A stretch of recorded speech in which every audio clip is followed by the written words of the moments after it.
정보가 있는 시사 토크쇼 장윤선의 팟짱. 다음은 팟짱 서포터즈 1호 광고입니다.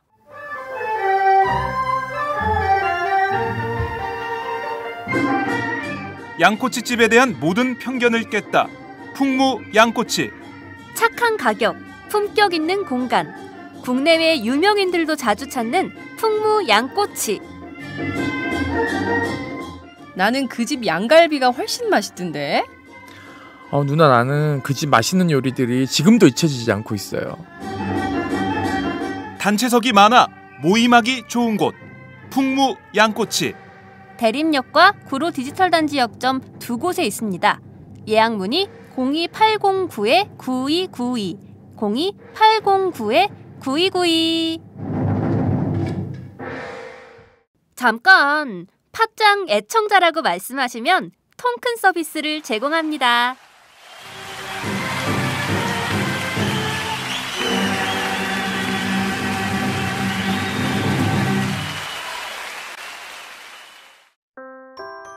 안녕하세요. 충남 금산에서 아버지와 함께 인삼농사를 지어 홍삼을 만들고 있는 젊은 농부 이성규입니다. 사람들은 쉽게 양심하지만 양심은 말로 하는 것이 아닙니다. 품질로 증명하는 것입니다. 양심은 고지식의 대명사 아버지가, 품질은 항상 발전을 추구하는 아들이 각각 책임지는 환상적인 조화, 거기다 직거래가 가능한 합리적인 가격까지. 믿을 수 있는 홍삼 제품을 찾고 계신가요? 노력한 만큼 내어주는 자연의 마음을 알기에 참 착한 홍삼. 지금 검색창에 정성농장 홍삼을 검색하세요.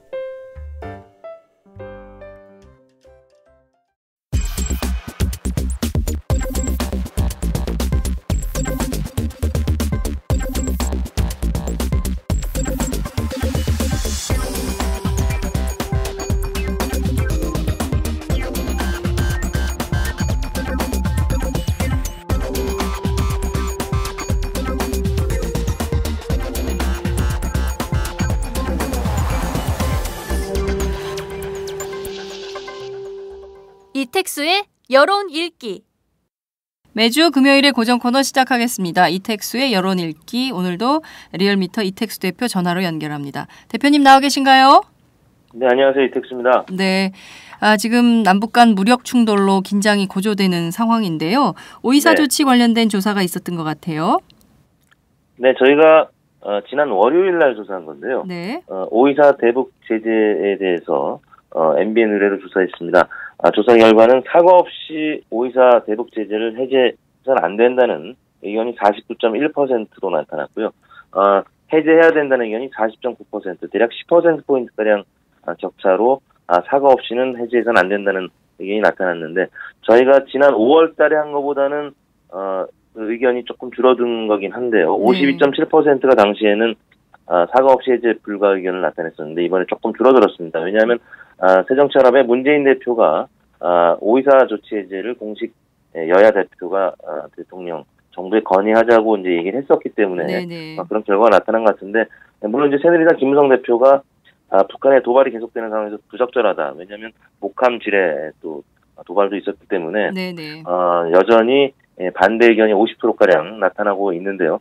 지금 또 어제 폭격이 있었죠. 그래서 그렇습니다. 아마 이런 의견이 조금 더 증가했을 것 같은데, 지난 월요일 날 의견은 아무튼 국민 절반가량은 사과 없이 해제는 불가하다는 의견을 나타냈습니다. 네, 그렇군요. 지금 보면 군사평론가들의 분석은 이게 지금 아주 묘한 국면인데 대화와 전쟁을 동시에 제안하고 있는 상황이다, 북한이. 그러니까 실질적으로는 전쟁보다는 대화, 특히 이제 경제와 관련된 제안 뭐 이런 것들을 요구하는 것이 아닌가, 이런 분석들이 나오고 있는데요. 결국에는 뭐 북미 대화를 통한 자신들의 회생 절차를 밟고 싶은 욕심이 있다, 이런 분석도 나옵니다. 따라서 이 오이사 대북 해제가 만약에 된다면 오히려 더 남북 대화로 갈 수 있는 길이 열리는 것은 아닌가, 이런 분석도 북한 전문가들은 하는데요. 좀 지켜봐야 될 것 같습니다. 지역별로는 좀 어떻게 나오고 있습니까? 지역별로는 광주 전라 지역을 제외한 모든 지역에서 사과전 해제 불가 응답이 우세했는데요. 네. 이제 대구, 영북, 부산, 울산, 경남, 영남권에서 반대 의견, 사과전 해제 불가 의견이 50%가 넘게 나타났고요. 네. 그다음에 서울이나 대전, 충청, 경기, 인천, 중부권에서는 오차 범위 내인 대략 5에서 10% 가량 반대 의견이 높았습니다. 반면에 광주 전라에서는 조기 해제 응답이 50.3%로 나타나서 네. 사과전 해제 불가 의견 39.4%보다 10.9% 높은 것으로 나타났습니다. 네, 그렇군요. 아유, 갈수록 이게 대북 강경론이 치열해지면 결과적으로 손해가 한반도 전체에 있을 것 같은데요. 좀 지켜보도록 하지요. 네. 박근혜 대통령의 중국 전승절 열병식에 참여하는 것과 관련한 여론조사도 있었지요? 네, 그렇습니다. 저희가 지난 화요일 18일 날 조사한 내용인데요. 네. 중국의 전승절 열병식에 대통령이 참석해야 되느냐. 물론 이제 전승절에 참석한다는 의견과 관련된 여론조사는 50% 이상 높게 네. 나타난 결과들이 저희뿐만 아니라 이제 많이 소개가 됐었는데요. 네네. 열병식과 관련된 여론조사는 아마 저희만 한 것 같습니다. 네. 조사 결과를 소개해드리면 열병식 참석에 대해서 찬성이 39.5, 반대가 32.7, 대략 7%포인트가량 찬성 의견이 높았는데 네. 잘 모르겠다는 의견도 27.8%로 대략 3명 중에 1명가량은 잘 모르겠다고 응답을 했고요. 네. 일단 7%포인트긴 하지만 오차 범위 내이기 때문에 네. 정부에서도 조금 고민을 하는 듯한 인상인데 어제 주철기 외교 안보수석이 일단 전승절 참석과 관련해서는 이제 확정적으로 얘기를 했었고 다만 이제 열병식과 관련해서는 청와대 관계자 명의로 입장이 나왔는데 대략 51%는 참석할 수밖에 없는 입장이다. 왜냐하면 의전상 중간에 퇴장할 수가 없기 때문에 네. 참석 가능성이 좀 더 높은 것으로 어제 보도가 됐는데 일단 네. 국민들의 의견도 오차 범위 내긴 하지만 대통령이 열병식 참석하는 것을 좀 긍정적으로 보는 의견이 높게 나타났습니다. 그렇군요. 사실 어제 나온 언론 보도가 참석한다 안 한다 이렇게 엇갈린 보도가 있어가지고요. 네. 관련해서 좀 국민들도 하시는 것인지 안 하시는 것인지 네. 궁금했던 것 같습니다. 자, 대한민국 건국을 어떻게 봐야 되느냐에 대한 상황 인식에 대한 조사도 있었네요. 네, 박근혜 대통령이 경축사에서 8.15 경축사에서 오늘은 광복 70주년이자 건국 67주년을 맞는 그렇습니다. 역사적인 날이라고 했었는데요. 네네. 지난해와 그 전년도에는 대한민국 정부 수립을 건국이라는 표현으로 대체했었는데 이와 관련된 논란이 있었죠. 그래서 이제 저희가 여론조사를 해봤는데 대한민국의 건국을 1919년 임정 수립으로 봐야 되느냐 아니면 남한 정부가 수립된 1948년으로 봐야 되느냐. 네. 여야 간에 또 혹은 이념 성향 간의 그렇습니다. 갈등이 있는데 네. 여론조사한 결과 63.9%가 헌법에 명시된 대로 임시정부 수립을 임시정부가 수립된 1919년을 네. 대한민국 건국의 해로 봐야 된다는 의견을 나타냈고요. 네. 1948년도가 건국의 해이다라고 응답은 21%로 대략 3분의 1가량 낮게 나타났습니다. 네, 그렇군요. 국민 대다수는 그러니까 63.9%면 거의 열의 7은 대한민국의 건국은 임시정부가 수립됐던 1919년으로 해야 하는 것이 옳다. 이런 입장을 밝힌 것이네요. 그죠? 그러면 박근혜 대통령의 상황인식과 좀 국민의 상황인식은 다르다. 이렇게 봐야 되겠네요. 그렇습니다. 지정당별로 봤을 때도 야당 못지않게 여당 지지층에서도 1919년이 대한민국의 건국의 해다라고 응답하는 의견이 51.9%로 나타났고요. 물론 야당 지지층에서는 새정치연합 지지층이 77.3%, 무당층에서도 64.5%가 1919년 임정 수립된 해로 봐야 된다는 의견이 나타난 거 봐서는 지금 새정치연합 지지층이나 아니면 보수층 또 5, 60대 연령층에서도 모두 그런 의견이 나타난 걸로 봐서는 모든 국민 대다수가 1919년으로 본다는 의견. 그리고 박근혜 대통령이 이번에 발표한 메시지랑 좀 다른 그런 의견을 나타내고 있는 것 같습니다. 그렇습니다. 그러면 건대 1919년으로 하면 저희 그 대한민국 정부 역사가 이제 근 100년의 역사로 인식이 되는 네. 것입니다. 이제 96년이니까요. 네. 훨씬 더 정통성 있는 뭐 이런 네, 네. 그리고 역사가 오래된 이런 걸로 볼 수 있다. 이런 생각도 좀 듭니다. 자, 네. 박근혜 대통령 국정수행 지지도 볼까요? 네, 박근혜 대통령 국정수행 지지도가 지난주에 39.9%였는데요. 대략 그 메르스 사태 이후에 40%에 근접한 수치, 굉장히 오랜만에 40%대로 회복할 가능성을 지난주에 보여줬었는데 이번 주에는 대략 그 정도 수준, 40%를 살짝 넘는 수준으로 약간 더 올랐습니다. 지난 월요일 날 을지훈련이 시작이 됐고요. 네. 또 어제 전승절 중국을 방문할 것이다라는 예고가 있었죠. 그러면서 지지율이 뭐 대략 월요일부터 41%로 시작을 했는데 네. 어제도 40.4%로 대략 뭐 지난주보다는 1%포인트 안팎 상승한 수준이고요. 조금 전 발표된 한국 갤럽 조사에서도 지난주 대비 1%포인트 상승한 수치를 나타내서 일단 만약에 이 40%대로 저희 리얼미터 조사 결과에서 나타나면 근 2개월여 만에 40%를 회복하는 그런 네. 지지율로 나타날 것 같습니다. 네, 특히 지금 남북 그 군사적 긴장이 계속 고조되는 상황이기 때문에 이런 군사적 긴장이 박근혜 대통령 지지도에 어떤 영향을 미칠지 또 다음 주 조사도 기대가 되네요. 네. 그죠? 네. 예. 자, 정당 지지도는 어떻게 나왔나요? 네, 새누리당이 지난주에 41.7%였는데요. 네. 주초에는 45%까지 치솟았었습니다. 8.15 광복절 특사도 있었고 또 임시 공휴일이 있었죠. 그래서 지난 주말을 거치면서 조금 지지율이 많이 오른 채 시작을 했는데 주 중반으로 갈수록 좀 떨어졌습니다. 네. 수요일 날이 42%까지 떨어졌고 어제 40.0%까지 떨어졌습니다. 반면에 새정치연합은 화요일까지는 썩 좋지 않았습니다. 박기춘 의원이 구속이 되면서 네. 지난주에 26.5%까지 올랐었는데 화요일 날은 25%로 좀 떨어졌고요. 수요일 날은 23.2%까지 떨어졌었는데 네. 어제는 다시 좀 많이 반등했습니다. 26.6%까지 반등을 해서 전일 대비 한 3.4%포인트 반등했는데 네. 조금 전 갤럽 조사도 발표한 걸 보니까 조금 올랐습니다. 네. 그 이유는 어제 한명숙 전 총리가 대법원 유죄 확정 판결을 받았는데 네네. 정치적인 사법 판단이라는 야권의 네. 메시지가 야권 지지층을 좀 결속시키는 그런 모양새로 나타난 것 같습니다. 그래서 어제는 생각과 다르게 새정치연합은 많이 올랐고 네. 새누리당은 좀 떨어지는 그런 네. 양상으로 나타났습니다. 네, 어찌됐든 박근혜 정부에 대한 이러저러한 비판과 문제의식이 굉장히 많음에도 불구하고 새누리당은 40%대 지지율을 계속 유지를 하고 있고 반면 야당이 제1야당이라고 할 수 있는 새정치민주연합의 경우에는 20%대 박스권을 탈출하지 못하고 계속 그 안에 머물러 있는 것 같네요. 그런데 이게 뭐 좀 정치적 돌파구가 없어서 그렇다고 봐야 될까요? 이렇게 좀 20%대에서 30%대로 진입하지 못하는 가장 큰 이유는 뭐라고 봐야 될까요? 여전히 그 호남 신당이 그 당 밖에서 원심력으로 작용하고 있기 때문에 네. 호남 신당의 가능성이 당의 혁신위의 활동이 끝나는 뭐 대략 네네. 9월에서 10월 네. 이쯤에는 공식적으로 출범할 것이다라는 얘기가 나오고 있기 때문에 네. 계속 박스권을 벗어나지 못하고 네네. 대략 20에서 25%그 사이를 지금 왔다 갔다 하는 것 같습니다. 네. 지역별로는 여전히 뭐 새정치연합은 호남, 또 새누리당은 영남 뭐 이렇게 나타납니까?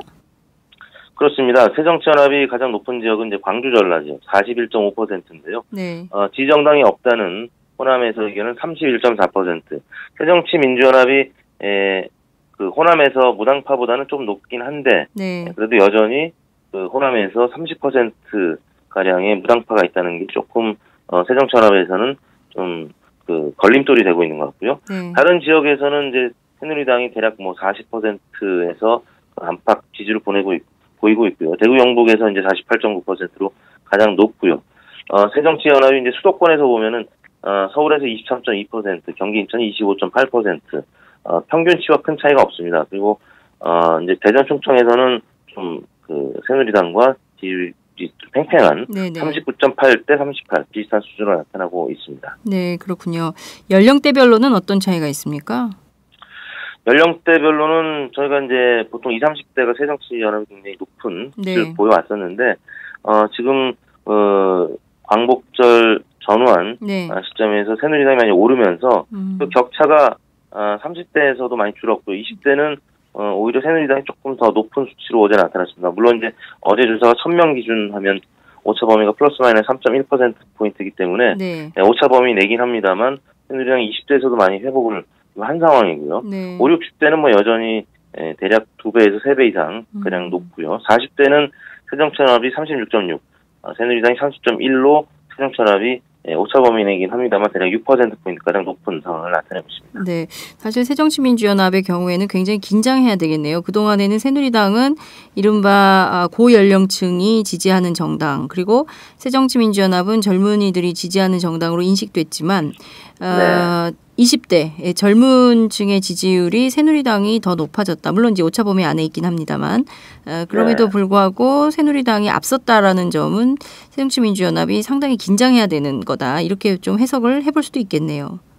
그렇습니다. 이제 박근혜 정부가 지금 4대 개혁 중에 노동개혁과 네. 관련된 그 개혁의 방차를 지금 가하고 있는데 그 부분 관련해서도 양당의 입장이 좀 다르죠. 그래서 네. 특히 이제 청와대나 이제 정부는 고연령대 좀 희생을 좀 강조하는 편이고 20, 30대 일자리를 강조하는 편인데 아무튼 그런 부분이 20대 지금 굉장히 실험률이 높기 때문에 네네 그래서 20대에 조금 더 어필을 하고 있는 것이 아닌가 싶습니다. 아 그렇군요. 그런 노동개혁 일환에 대해서 새정치민주연합은 반대 기조를 걷고 있지만 뚜렷한 어떤 해법 이를테면 타개책이 없는 가운데 반대만 하고 있기 때문에 오히려 청년 실업 문제를 거론하면서 50대 이상의 일자리를 좀 쉬운 해고를 주장하는 새누리당의 주장에 호응하는 측면이 있다. 20대가 이렇게 분석해 볼 수도 있겠다. 그렇습니다. 이런 생각이 좀 드네요. 자, 정의당의 경우는 좀 어떻습니까? 새로 당 대표도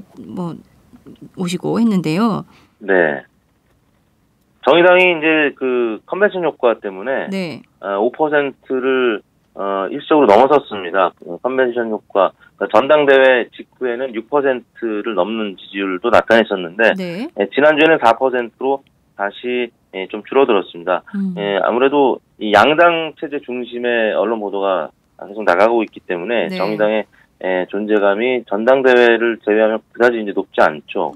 그래서 4%로 소폭 하락한 채 나타나서 지금 정의당으로서는 그 컨벤션 효과를 잘 이어가야 되는데 약간 난감한 상황이 이어지고 있습니다. 그렇군요. 정의당에서 뭐 새로운 이런저런 실험들을 많이 한다고 하는데 여전히 지금 선거제도 개편 논의에서 이게 밀려 있기 때문에 사실상 소수 정당의 한계를 좀 극복하기는 매우 어려운 형편이 아닌가 이런 생각이 좀 드네요. 그나저나 여전히 지지 정당 없음이 27.3%나 되네요. 그렇습니다. 아까 말씀드린 대로 이제 광주 전라에서 31.4%로 높은 편이고 대구 경북에서도 36.5%로 호남 못지않게 높게 나타났습니다. 물론 이제 새누리당이 48.9%로 높은 편인데 야당의 존재감이 없는 겁니다. 새정치민주연합이 이제 대구 경북에서는 9.6%밖에 안 나오고요. 지금 광주 전라 지역에서는 새누리당 지지율이 22%로 두 자릿수로 나오고 있는데 그런 차원에서는 김부겸 전 의원을 중심으로 한 이 영남권에서 좀 그 활약상이 돋보이는 정치인들이 좀 더 나왔으면 하는 그런 바람이 있습니다. 네, 지금 보면 내년 총선 한 8개월 정도 앞두고 있는 상황인데요. 이게 지지 정당 없음 무당파, 이른바 무당파층이 이제 선거가 되면 이것이 뭐 새누리당이나 새정치연합이나 또 정의당이나 흡수될 가능성, 뭐 이런 것도 좀 있을까요? 그렇습니다. 이제 그 가장 관심을 갖고 봐야 될 부분은 이제 신당 쪽인데요. 그러니까 새누리당은 뭐 그 보수 쪽이 분열할 가능성 크지 않기 때문에 이게 고정 변수라고 봐야 될 것 같은데 지정당 없음에서 호남 신당으로 일컬어지는 신당이 출범하게 되면 어느 정도 빠져나가게 될 것인가. 새정치민주연합에서도 물론 이탈할 지지층이 있겠습니다만 그래서 가장 관심 갖게 될 부분은 이 무당파층에서 얼마나 신당으로 빠져나갈 것이냐의 문제인데요. 뭐 대략 이제 한 가을쯤으로 예견되는 그 시점에 신당에 어느 정도의 현역 의원이 참여할 것이냐. 지금 야당에서는 현역 의원 교체를 20%로 발표를 했는데 그 공천을 못 받고 합류하게 되는 그 시점이 굉장히 중요할 것 같은데요. 그 신당이 출범하고 그리고 현역 의원들이 탈당을 해서 신당에 참여해서 만약에 20석 이상의 이상의 원내 교섭단체가 구성될 경우에는 이 무당파에서 상당 부분 많이 이탈할 가능성이 있는데 네. 만약에 교섭단체가 구성이 되지 못하고 소수에 그친다면 네. 그 규모도 크진 않을 것으로 전망이 되고 있습니다. 네. 9월, 10월 이제 새정치민주연합 혁신위원회 활동이 마무리 국면으로 가고 있는데요. 그런데 이번에 이제 20% 혹은 30%에서 탈락한 공천 탈락자들이 또 다른 형태로 모여서 새로운 당을 만들어서 간다. 그 당이 상당한 지지율을 받게 되면 이 지지정당 없음 무당파층이 축소될 가능성도 있고 오히려 그것이 이쪽으로 갈 가능성이 있다. 이 정치권 안에서는 호남신당은 없다 이런 얘기도 줄곧 야권에서 나오는 얘기이기도 한데요. 이 좀 어떻게 될지 지켜봐야 될 것 같습니다. 그렇죠? 예. 자, 차기 대선 주자 지지도 살펴볼까요? 네, 이번 주 뭐 큰 변화는 없었습니다. 김무성 대표가 어제 기준하면 22.7%로 지난주와 큰 변동 없이 1위를 계속 달리고 있고요. 박원순 서울시장이 16.7%로 2위, 문재인 대표가 12.6%로 3위를 달리고 있습니다. 그리고 안철수 전 대표가 지난주보다는 2%포인트 오른 9.1%로 4위를 기록했고요. 뭐 아시겠지만 이번에 그 국정원 해킹 관련된 IP 그 IP 3개를 추가적으로 발표를 했었죠. 그 부분 때문에 안철수 전 대표가 좀 오른 것 같고요. 오세훈 전 시장이 6.7%로 5위였고 유승민 전 대표가 계속 좀 빠지다가 5.1%로 조금 반등하는 모습을 보이면서 6위. 안희정 지사가 3.7%로 7위. 홍준표 지사가 3.3%로 8위. 김문수 전 지사가 3.1%로 9위. 정몽준 전 대표가 2.5%로 그 뒤를 이었습니다. 그렇군요. 자, 부동의 1위를 지금 김무성 대표가 몇 주째 하고 있는 거죠? 지금 김무성 대표가 이번 주까지 하면 아마 7주가 될 겁니다. 7주째 1위가 아니군요. 지난주가 7주였고 이번 주까지 하면 8주째 1위가 되는 겁니다. 그렇군요. 8주간 계속 1위를 차지하고 있고 뭐 이러저러한 친일 논란, 부친의 친일 논란이라든가 또 명예박사 학위 받는 장소에서 이러저러한 반대 여론이 있음에도 불구하고 22.7%로 여야 토탈해서 1위를 계속 8주간 지키고 있다. 이것이 핵심 포인트인 것 같고 야권의 지지자들은 야권 주자들은 뭐 이렇게 좀 도드라지는 뭐 큰 성적을 못 내고 있네요. 그죠? 그렇습니다. 이제 개별적으로 보면 그런데요.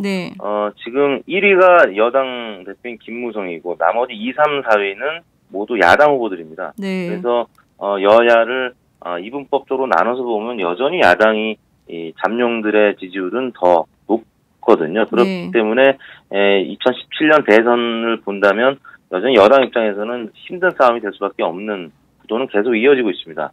왜냐하면 김무성 대표를 제외한 오세훈, 유승민 모두 그 박원순, 문재인, 안철수 이 세 잠룡들에 비해서는 지지율이 턱없이 낮기 때문에 그런 차원에서 김무성 대표는 여당 후보로서 지지율이 좀 쏠림 현상이 있어서 1위로 나타나고 있고 결국 박원순, 문재인, 안철수 이 후보의 지지층들이 얼마나 단합하느냐 이 화학적인 융합이 되느냐에 따라서 이제 다음 대선이 좌우가 될 것으로 보입니다. 네, 김무성 대표의 지지층 분석을 좀 해보면 지역별로는 좀 여전히 뭐 대구 경북 지역에서 높다 이렇게 봐야 될까요? 근데 원래 이분은 PK 아닙니까?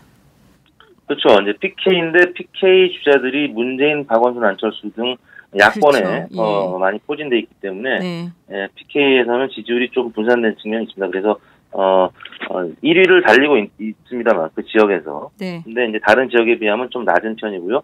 아무래도 당의 지지층이 많이 포진되어 있는 대구 경북에서 34.4%로 좀 높은 편이고 강원에서도 이제 동부 벨트에서 좀 높은 편으로 나타나고 있습니다. 다만 이제 서울이나 다른 이 광주, 전라, 또 경기, 인천 이쪽 지역은 영남권 동부 벨트에 비해서는 확실히 좀 낮은 지지율을 나타내고 있습니다만 그래도 광주, 전라 지역을 제외하고는 대체로 지금 전 지역에서 대전, 충청, 광주, 전라 뭐 이런 쪽 지역을 제외하고는 대체로 1위를 나타내고 있습니다. 네, 공교롭게도 차기 대선은 전부 PK 출신들이 후보가 될 가능성이 높네요. 김무성 대표, 박원순 시장, 문재인 대표, 안철수 전 대표 모두 부산, 경남 출신들이기 때문에 이 지역에서 대통령이 나올까요?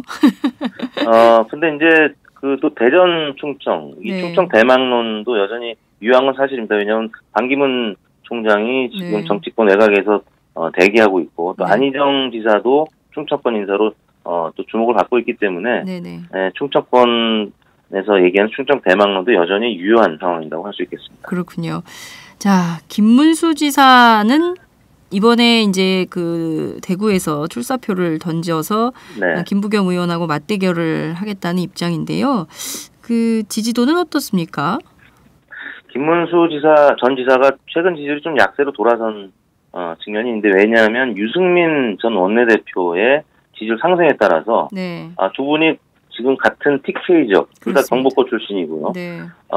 또 여당 내에서 보면 이념 스펙트럼상 보면 좀 보수 진영에서는 왼쪽에 있는 분들이기 그렇죠. 때문에 예. 김문수 전 지사가 유승민 전 원내대표의 부상 때문에 가장 좀 타격을 받은 입장이고요. 물론 이제 김부겸 전 의원과 1대1 대결 구도로 굳어지면서 많은 좀 비난이 있었던 건 사실입니다만, 그보다는 유승민 전 원내대표의 부상 때문이라고 봐야 될 것 같은데요. 대구 경북 지역에서 물론 이제 5.4%로 다른 지역에 비해서는 높습니다만, 네. 유승민 그 대표가 들어오면서 대구 경북 지역에서 좀 지지율이 잠식이 됐고요. 다른 지역에서도 사실 뭐 경기 인천 지역에서 좀 지지율이 많이 나와야 되는데 경기도 전 지사기 때문에 네. 그 지역에서도 사실은 그다지 큰 강세를 나타내지 못하고 있어서 조금 김문수 전 지사 입장에서는 아까 말씀드린 대로 9위를 지금 달리고 있는데 네. 한 몇 달 전만 해도 중위권이었었거든요. 지금 네. 어느덧 하위권으로 좀 처진 측면이 있습니다. 그렇군요. 자, 엎치락뒤치락하면서 2017년 대선까지 어느 분이 1위를 굳힐지 계속 좀 네. 지켜봐야 될 것 같습니다. 오늘 말씀 잘 들었습니다. 네, 감사합니다. 네, 지금까지 리얼미터 이택수 대표와 함께했습니다. 네, 우선 10만인 클럽 6주년 축하드리고요. 제가 오마이뉴스에 바라는 게 있다면 자본의 영향 없이 이렇게 시민들의 힘을 모아서 정말 사회적 눈치 보지 않고 올바른 목소리, 바른 시각에서 저희들에게 세상을 많이 알려주시면 좋겠고, 앞으로도 이렇게 아직 인원이 많이 안 모인 거로 아는데 더 많은 후원자들 생겨서 10만인 더 넘어서 100만인까지 이루어졌으면 좋겠습니다. 안녕하세요. 오마이뉴스 최종병기라고 바득바득 우기고 있는 김병기입니다. 15년 동안 기자로 뛰고 있습니다. 여러분이 보내주신 자발적 구독료가 제 월급이었어요. 정말 고맙습니다. 장윤선의 팟짱도 그렇게 만들어요. 팟캐스트 제작비 스폰서가 되어주세요. 10만인 클럽에 가입하시면 되는데요. 02-733-5505 내선번호 274번으로 전화주세요. 아니면 오마이뉴스 홈페이지 우측 상단에 동그란 주황색 배너가 있거든요. 그걸 꾹 눌러주세요. 청취자 여러분, 열심히 뛰겠습니다. 아싸!